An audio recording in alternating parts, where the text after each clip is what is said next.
le diable utilise la ruse pour justifier l'égarement. Quand le diable utilise la ruse pour toujours égarer. Tout le monde sait ce qu'on appelle le diable et tout le monde sait ce qu'il fait. Il n'est pas là pour te faire du bien. Et pour que le diable vous égare, il faudrait que vous-même aussi vous acceptez de mordre à la maison. Et qu'est-ce qu'on a constaté? Les opposants vont vous dire partout, c'est nous, on est opposants, on veut marcher, c'est marche pacifique. Mais derrière, ils vont, marche pacifique là, ils disent à leurs militants, voilà ce que vous devez faire, brûlez les ambassades, faites ceci, faites cela, faites ceci, faites cela. Derrière le mot soi-disant pacifique, ils sortent pour vous dire, voilà, il faut qu'on fasse tomber le régime du président Alassane Ouattara. Ou bien voilà, il faut qu'on mette les Ivoiriens en mal. Derrière le mot marche pacifique, ils veulent empêcher que les citoyens qui n'ont pas décidé de marcher puissent aussi exercer leur droit à aller chercher leur pain quotidien. Et derrière le mot marche pacifique, c'est la promotion de la violence, de la haine. Mais eux pensent qu'ils peuvent nous tromper. Eux pensent qu'en disant ça, ceux qui ne sont pas ivoiriens, ça va attirer leur attention pour dire, mais pourquoi vous refusez que les gens fassent une marche pacifique? Donc la vidéo que je vais vous jouer là, vous allez entendre Damana Picasse, vous allez entendre Abiba Touré, et vous allez entendre le procureur. Et vous-même là, vous allez vous dire, est-ce que c'est parce que quelqu'un dit, je suis bon là, est-ce que c'est ce qui fait que je deviens bon? Est-ce que ce sont mes actes qui démontrent que je suis quelqu'un de bien ou de bon? Ou bien est-ce que c'est quand je dis dans ma bouche, je suis bon là, est-ce que c'est ça qui me rend bon? Et donc, chers parents, n'acceptez pas que les gens vous trompent. N'acceptez pas d'être les victimes du diable. Parce que le diable va toujours vous égarer. Aujourd'hui, toutes ces personnes qui sont en prison là, est-ce que vous entendez ces personnes parler des Ziggy? Est-ce que vous entendez ces personnes parler de Lida Kwasi? Est-ce que vous entendez ces personnes-là parler de tous ceux qu'ils ont emmenés en prison? Ça ne les intéresse pas du tout. Et donc, on écoute ici la stratégie du diable. Mais vous allez découvrir que derrière Marche Pacifique, c'était tout un système de terrorisme qui était imposé à l'État de Côte d'Ivoire. Et je préfère que vous l'écoutiez ici pour vous en rendre compte vous-même. Le Fonds commun PPACI, PDCI, ADR, de force de l'ordre, nous les encourageons à encadrer les marches pacifiques de l'opposition. Le Fonds commun informera très prochainement l'opinion publique d'une nouvelle grande marche nationale. En attendant cette date, le Fonds commun soutient toutes les marches spontanées, éclatées et pacifiques qui se feront chaque jour. En ma qualité de procureur de la République d'Abidjan, je suis donc le directeur de la section antiterroriste. Je voudrais apporter quelques précisions concernant les enquêtes qui sont en cours. Et je dis et je le répète, à la lumière des différentes déclarations qui ont été faites devant les officiers de police judiciaire, nous retenons qu'il ne s'agit pas d'une simple marche de protestation contre un arrêté préfectoral qui a interdit la manifestation du 11 octobre 2025. Mais ceux qui estiment que cet arrêté leur porte un grief, il leur appartient de saisir le Conseil d'État pour demander un sursis à exécution. Plusieurs personnes ont été interpellées. Et dans l'exploitation des différents portables des mises en cause, je voudrais lire quelques séquences des messages obtenus dans ces portables-là pour vous démontrer qu'en réalité, il s'agit des actes de terrorisme. Dans le portable d'un des mises en cause, il ressort ceci. Chers compatriotes ivoiriens, je suis un ex-militaire. Je vous donne quelques stratégies pour paralyser la ville et empêcher le 4e mandat illégal. C'est fixer des objectifs clairs et atteignables. En une semaine, on pourra gagner le combat. Le premier objectif est de faire fermer les ambassades étrangères par nos actions sur le terrain. N'oubliez pas de casser les caméras et de brûler les véhicules de police. Cette fois-ci, il faut brûler les magasins, les boutiques, les supermarchés des Libanais. Dans les villes de l'intérieur, il faut brûler les voitures de police, les préfectures, commissariats, magasins des Libanais et Français. Il faut mettre le feu à tous les carrefours de nos quartiers pour empêcher la police de rentrer et créer des groupes stratégiques dans chaque secteur. Voici des déclarations graves et des publications qui ont été faites à travers plusieurs groupes WhatsApp. Je voudrais encore attirer votre attention et lancer cet appel à l'endroit de la jeunesse. Vous êtes ceux-là même qui ont été invités à envahir les rues. Je vous dis de penser à votre carrière. Ne brisez pas votre carrière pour des hommes politiques cachés derrière des caméras et qui vous lancent des messages d'appel à l'insurrection. Je vous dis, et avec toute la gravité, que mon parquet va avoir la main lourde lorsque nous allons prendre nos réquisitions à l'audience. Pour le moment, nous avons interpellé environ 700 personnes. Ok. Donc on va s'arrêter ici un peu pour expliquer. La dame qui s'appelle Abiba Touré a dit clairement, vous avez entendu, que eux, ils ont invité les gens à marcher. Que eux disent aux gens que jusqu'à ce que eux ils atteignent leurs objectifs là, ils vont toujours demander aux gens de sortir pour manifester. La première question qu'on se pose là, envoyez-nous l'autorisation des marches. Ils n'ont jamais eu d'autorisation de marche. Et l'État dit qu'il n'a pas autorisé les marches. Et donc, il veut forcer.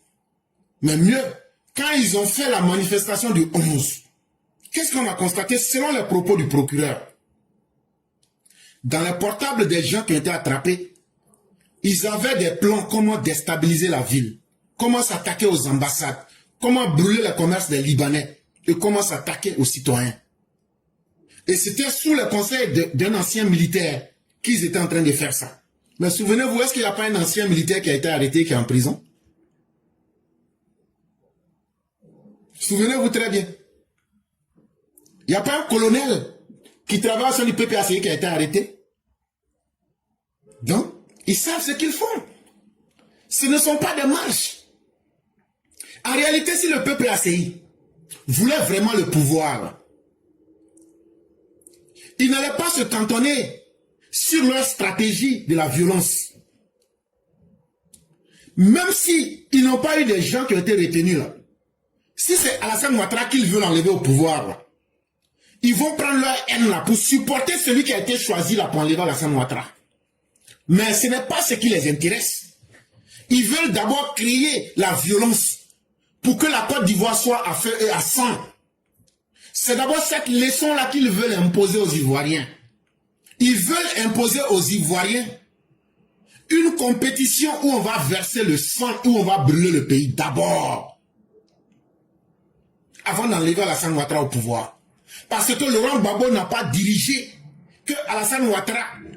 Après que Alassane l'a battu dans les urnes, Alassane Ouattara a montré qu'il peut le battre militairement. Et Laurent Gbagbo, avec tous ses lieutenants, veulent commencer là où les choses se sont terminées. Ils veulent d'abord ramener la Côte d'Ivoire à la date du 11 avril 2011, avant maintenant de montrer aux Ivoiriens, celui qui va s'arrêter devant nous après ce qu'on a fait là, voilà, on va te réserver le même sort. Sinon, si c'est pour enlever Alassane Ouattara au pouvoir, là, même si c'est la maman du diable qui a été sélectionnée par la Cour constitutionnelle, là, normalement, Laurent Gbagbo, avec tous ses partisans, devrait se mettre derrière cette personne-là pour dire enlevons Alassane Ouattara par les urnes. Mais c'est une question de vengeance personnelle. Et Laurent Gbagbo, qui n'a jamais daigné présenter ses Ivoiriens ses excuses aux Ivoiriens, veut montrer aux Ivoiriens que lui peut leur imposer les rites du sang, de la violence, pour reprendre le pouvoir. Et comme ça, là, il n'aura plus à se justifier devant vous. Et quiconque va s'arrêter devant lui, il va vous dire, si j'ai pu créer le feu et le sang en Côte d'Ivoire pour reprendre ce pouvoir au grand Alassane Ouattara, ce ne sont pas des menus frétins comme vous qui allez venir me demander compte. Voilà ce qui est dans la tête des gens du PPACI. Voilà ce qui est dans la tête des opposants. Et qu'est-ce qu'on a fait? Le procureur vous dit ici qu'on a attrapé des gens avec des plans d'attaque, de paralysie de la ville, des plans pour s'attaquer aux étrangers qui ont fait confiance en la Côte d'Ivoire, des plans pour discréditer toute la Côte d'Ivoire en brûlant les ambassades, en s'attaquant aux Libanais. Et si on peut faire cela en s'attaquant aux ambassades, toi l'Ivoirien là, est-ce que toi ta vie, on va t'épargner? Et donc c'est ce que le procureur dit. Et donc de ce que eux ils disent que c'est des marches pacifiques.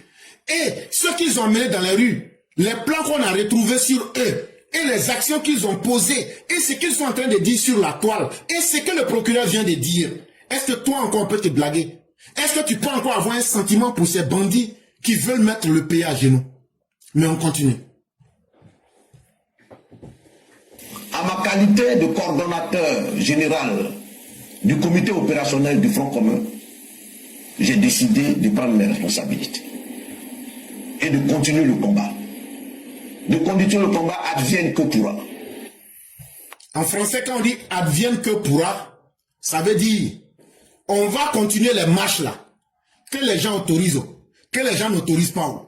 Nous là, même si la Côte d'Ivoire doit aller en enfer là, nous on va conduire la Côte d'Ivoire en enfer, advienne que pourra. Si les Ivoiriens là, leur sang là, ça va devenir rivière là, nous on va transformer la Côte d'Ivoire en rivière de sang, advienne que pourra. Si les Ivoiriens là, on doit détruire le destin de la Côte d'Ivoire pour que ce n'est qu'à se gâter pour nous tous là. Le PPACI dit que eux c'est ça leur posture. Est-ce que des gens peuvent parler comme ça? Faire des actions que vous avez vues. Et ces actions sont confirmées par le procureur avec des preuves à l'appui. Et puis venez nous dire que ces marches pacifiques qu'ils sont en train de faire. C'est pourquoi nous aussi, nous allons adopter la posture de la fermeté la plus rigoureuse. On sera dans une posture de vous faire dégoûter toute forme de violence cette fois-ci. De la manière dont vous êtes déterminés là, c'est comme ça nous on est prêts à vous encaisser, à vous digérer. Tous, autant que vous êtes, le Front commun vous appelle, ses alliés, le RGP. Et qui sont ceux qui sont le Front commun? Écoutez très bien. Il va vous dire qui sont ceux qui sont le Front commun. PS, le Front populaire ivoirien et tous les démocrates vous appellent à occuper les rues. À occuper les rues pacifiquement. Le président Laurent Gbagbo, président du PPACI, notre leader charismatique, le ministre Tidjane Thiam. Donc, le Sorogium, parce qu'il cite comme en 2020, là, il est en train de citer leurs complices qui sont dans ce plan. Et ça, c'est tellement important que quand tu vois Amnesty International en train de s'exhiber, la violence qui est planifiée là, est-ce qu'ils ont fait une déclaration pour condamner? Eux qui sont si facilement dans la condamnation, toutes ces violences-là, est-ce que l'Amnesty International a fait une déclaration? Mais ici, l'individu qui vous parle est en train de nous dire le plan qu'ils ont mis en place là. Voilà ceux avec qui ils ont planifié. Et devant l'histoire, nous retiendrons cela. Puisqu'il n'y a pas eu de démenti. Il dit Laurent Gbagbo, Soro Guillaume, Tidjane Thiam. Il dit c'est eux qui sont en train de faire tout ce qu'on est en train de vous citer en termes de mal. Et vous avez entendu très bien. Président du PDCI RDA, le Premier ministre Pascal Afingessa. Il dit il y a Pascal Afingessa dedans. Le Premier ministre Soro Toubafoury Diom. Il dit Soro Guillaume est dedans. Est-ce que ça là, c'est moi qui ai parlé? Mais nous on sort ici là pour vous mettre la vérité en face. Mais de la manière dont vous avez cité, vous êtes prêts là. Tout ce qui va vous arriver à vos militants là, nous on est prêts à vous donner ça. À partir du moment où on connaît ceux qui sont là pour imposer le terrorisme sur la Côte d'Ivoire et que vous avez le courage de citer les noms, nous aurons le courage de mettre nos forces antiterroristes et les terroristes, on va les traiter comme il se doit. Et tous les leaders sont avec vous, sont avec... Vous avez bien entendu. Il dit tous les autres leaders, même ceux qui se cachent, sont avec eux. Et donc, qu'est-ce que je vous avais dit en 2022? Que en 2025, le RHDP sera seul face à son destin. Et nous étions déjà prêts à cela, et nous sommes prêts à cela. Cela n'est pas une surprise pour nous autres. Et donc là, nous sommes fiers d'engager le combat contre les terroristes et contre ceux qui veulent éventrer la patrie. Surtout que les noms et les méthodes nous ont été donnés clairement d'entendre. Avec nous dans ce combat. Ils disent sont avec eux dans ce combat. Est-ce qu'un message peut être plus clair que cela? Ok. J'appelle donc tous les responsables. Et donc, qu'est-ce qu'ils vont faire? C'est ce qu'ils vous expliquent. du Front commun, du GPS, du FPI, les fédéraux, les responsables des sections, les secrétaires généraux adjoints, les coordonnateurs régionaux, les délégués départementaux du PDCI, les délégués des districts du PDCI, tous les responsables, je dis, que chacun dans sa zone, dans sa région, dans son département, que toutes ces organisations coalisent, que toutes ces organisations se mettent ensemble. Comme les mouvements djihadistes, que eux tous mettent leur capacité de faire du mal à la Côte d'Ivoire, qu'ils soient dans un village, qu'ils soient dans un campement, qu'ils soient en ville, ils n'ont qu'à coordonner leurs actions pour faire le plus de mal aux Ivoiriens. C'est ce qu'il est en train de dire. Et que c'est ça, la manière pour eux. C'est ce qu'eux ils appellent manifestation pacifique. Comment se réunir, se concerter, se coaliser, mettre des stratégies mortifères, morbides contre les Ivoiriens. C'est ça, eux ils appellent marche pacifique. Pour organiser la résistance de façon locale. Okay. Pour la patrie, nous sommes prêts à tous les sacrifices. Pour la... Donc il dit, même si tous les Ivoiriens doivent mourir, là, que eux sont prêts à cela. Parce que eux, là, leur idéologie, là, vaut mieux que les Ivoiriens. Eux, là, leur bonheur, là, vaut mieux que la vie de vous, les Ivoiriens. Si eux, là, n'ont pas obtenu leur bonheur, là, vous, les Ivoiriens, vos vies, là, c'est vie de chiens. Mais Amnesty International n'entend pas ces propos. Amnesty International ne voit pas les menaces qui sont faites contre la Côte d'Ivoire. Mais cela ne nous intéresse pas. Nous sommes un État qui s'assume. Amnesty International, nous ne sommes jamais allés leur demander de venir nous aider en Côte d'Ivoire. Donc ils peuvent dire ce qu'ils veulent. Ça ne nous intéresse pas.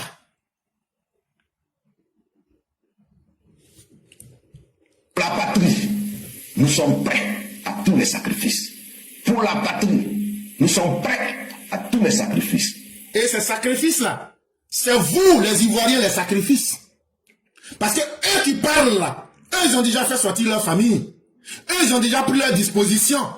C'est vous, il dit, qui vont vous sacrifier. Vous, vos enfants, vos vies, vos destins, vos avenirs là, ils vont tous sacrifier. Pour que eux, ils n'ont qu'à être élus après ça. Parce que eux, tous qui parlent là, ils se sont planqués. Eux, tous qui parlent là, ils ne seront pas avec vous. Mais ceux qui sont courageux, qui vont les écouter là, vous là, on va vous utiliser comme sacrifice. Parce que nous là, on ne va pas être sacrifice de quelqu'un. Donc vous qui voulez être les sacrifiés là, sortez. Est-ce que le message il est clair? Est-ce que le message n'est pas bon? Donc, la balle est dans le camp de chacun. Haut les cœurs, tous dans la rue. Tous dans la rue. Donc pour eux, la marche pacifique là, c'est d'être dans la rue. Comme si la rue les appartenait. Et que c'est eux qui peuvent décider qui peut aujourd'hui marcher pour aller gagner à manger. Qui peut aller aujourd'hui vaquer à ses occupations. Eux là, ils vont vous empêcher. Et quand ils vont vous empêcher là, c'est ça qui est marche pacifique. Mais cette fois-ci là, on va vous faire dégoûter ça. Dans les rues. On va vous couper toute envie de penser que c'est vous qui allez dicter à la Côte d'Ivoire ce qu'elle devrait faire ou ce que les Ivoiriens devraient faire. On vous attend dans les rues. Et vous avez une minorité. Et qu'est-ce que nous allons faire? Et qui sont ces personnes? Ce n'est qu'une minorité de surexcités. Et qu'est-ce que nous allons vous faire? Dès qu'il s'agit depuis quelques jours, on va les gérer. Laissez-nous les gérer. Cette minorité-là, laissez-nous, on va les gérer. Le ministre de la Défense a parlé avec le pronom personnel « nous ». Et chaque Ivoirien qui est digne, chaque Ivoirien qui veut défendre sa vie, chaque Ivoirien qui ne veut plus qu'on nous prenne pour nous faire un retour perpétuel en arrière, c'est vous qui êtes dans le nous là. Et c'est l'État de la Côte d'Ivoire. Et nous allons vous mater. On va vous mater d'une manière que vous n'avez jamais vue. Sortez seulement. On va vous mater, vous les terroristes là, d'une manière et avec une quantité que vous n'avez jamais vue.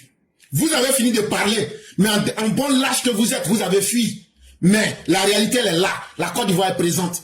Les autorités et le peuple dignes comprennent aujourd'hui ce que c'est que la réalité. Et nous n'allons pas céder à vos caprices.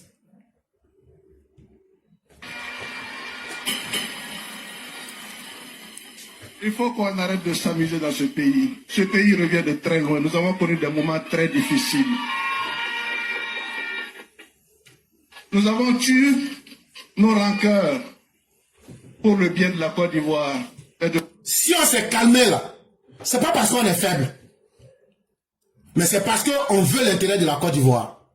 Mais si vous pensez que vos intérêts sont mieux que les intérêts de la Côte d'Ivoire, cette fois-ci là, on va vous gérer et vous digérer. On va mettre fin à votre banditisme politique. Et on va mettre fin à vos carrières politiques en 2025. Faites-nous confiance. Et de grâce, qu'on ne nous prenne pas pour des faibles. Nous ne sommes pas des faibles. Nous sommes soucieux du bien-être des Ivoiriens. C'est ce qui nous guide dans nos actions au quotidien. Si on était des faibles là, on n'allait pas pouvoir, après avoir gagné Laurent Gbagbo dans les urnes là, on n'allait pas avoir les moyens et la capacité d'aller reprendre notre pouvoir quand il nous a imposé la guerre. Aujourd'hui, là, seulement on a les moyens de l'État. Et ce n'est pas aujourd'hui qu'on sera faible en face de vous. Et donc, si vous aviez oublié que le rapport de force n'est pas à votre avantage, cette fois-ci, là, on va vous aider à vous faire à vous mettre en fourrière politique. On va vous mettre en fourrière pour de bon. Et faites-nous confiance. Ce n'est que le début. Mais nous sommes très méthodiques dans notre démarche. Nous sommes en campagne. Nous allons finir la campagne. Nous irons voter. Quand on finira de voter, vous allez voir ce qu'on va vous montrer.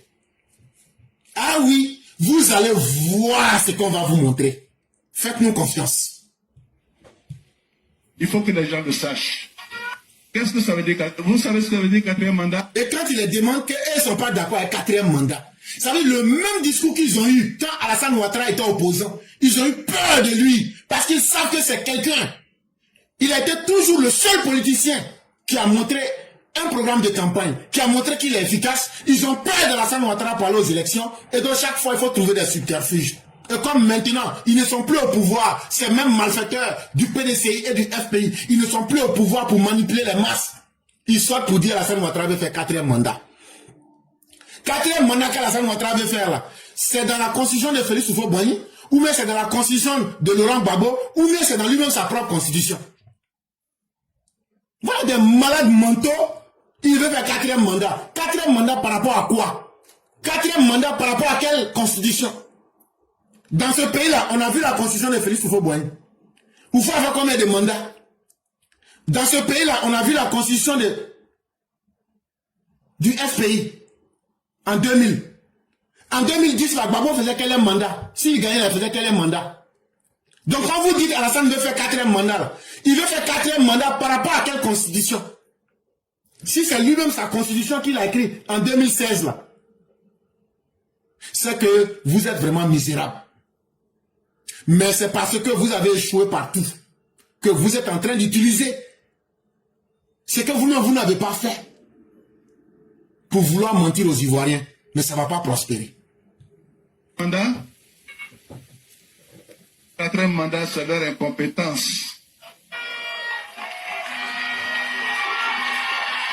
Disons-nous les choses comme elles sont.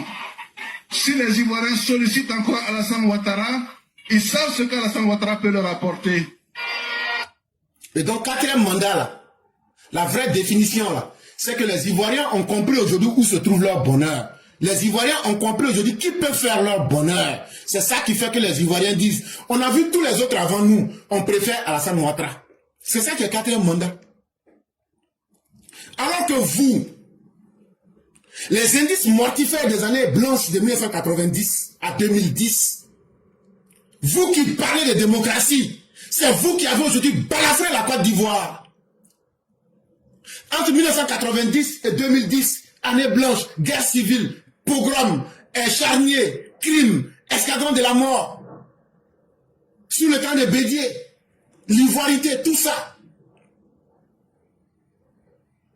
L'avenir politique et démocratique d'un pays là dépend d'abord de l'éducation et de la formation civique de sa jeunesse. La démocratie est belle, hein? Mais ce ne sont pas les hommes mal élevés qui font la démocratie. Ce sont les hommes éduqués, ce sont les hommes qui ont été bien formés, moralement et intellectuellement, qui peuvent pratiquer la démocratie. Quand vous écoutez les Damana ou bien les Abiba Touré, est-ce que c'est des gens qui sont éduqués moralement, civiquement?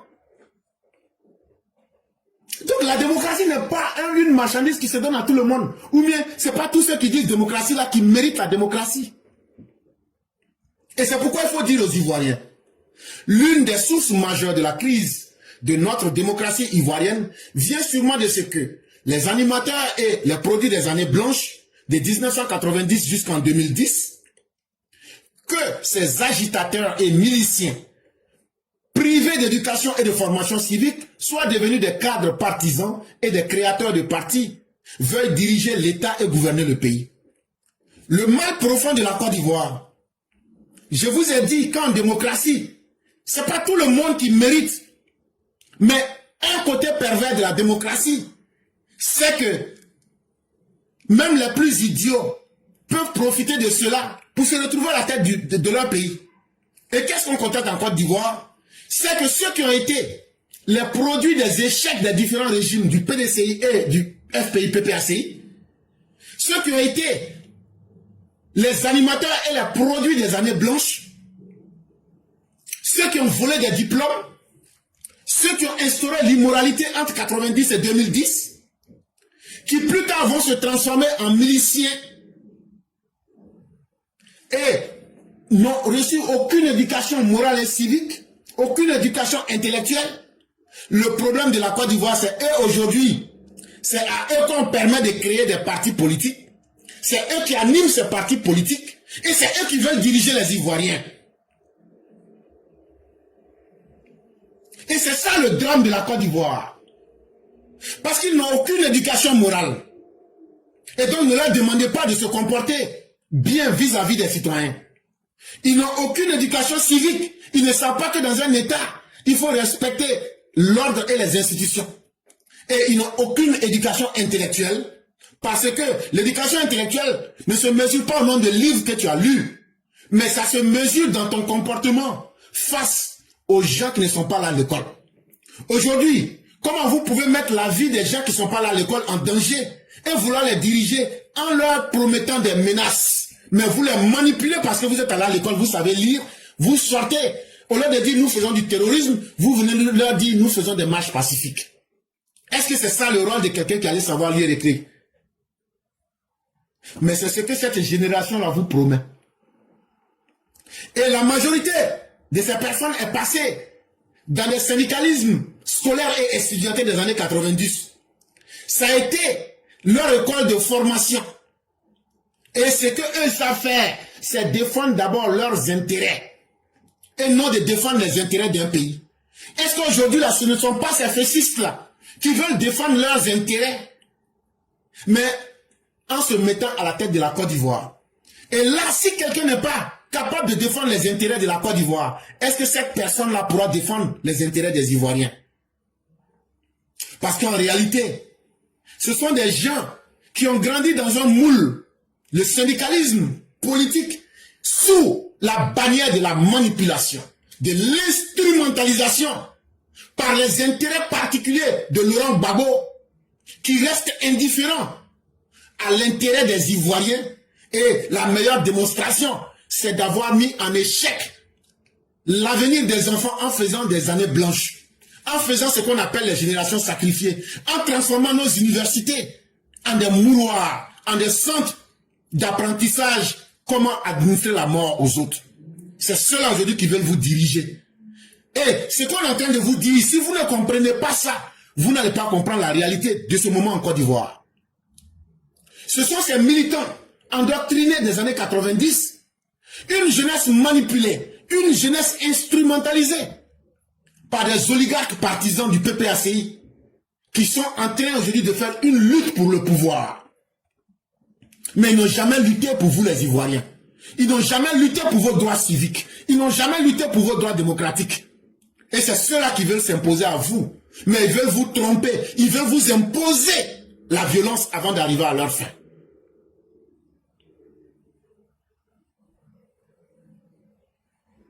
Et là, il faut le dire au peuple. La maturité politique du peuple ne se négocie pas. La maturité politique du peuple c'est le peuple qui doit lui-même en être conscient. Allez voter, allez défendre vos intérêts, allez imposer à tous ces politiciens en Côte d'Ivoire que c'est vous le peuple qui allez choisir vos dirigeants et que ce que vous voulez comme dirigeants doivent être des gens éduqués, doivent être des gens qui ont de la formation et qui ont une conception du pouvoir et de la politique qui soit basée sur la démocratie, sur le respect des droits humains, sur le civisme et sur ce que c'est qu'un citoyen et le respect de la morale publique. Voilà le type de dirigeant que mérite la Côte d'Ivoire.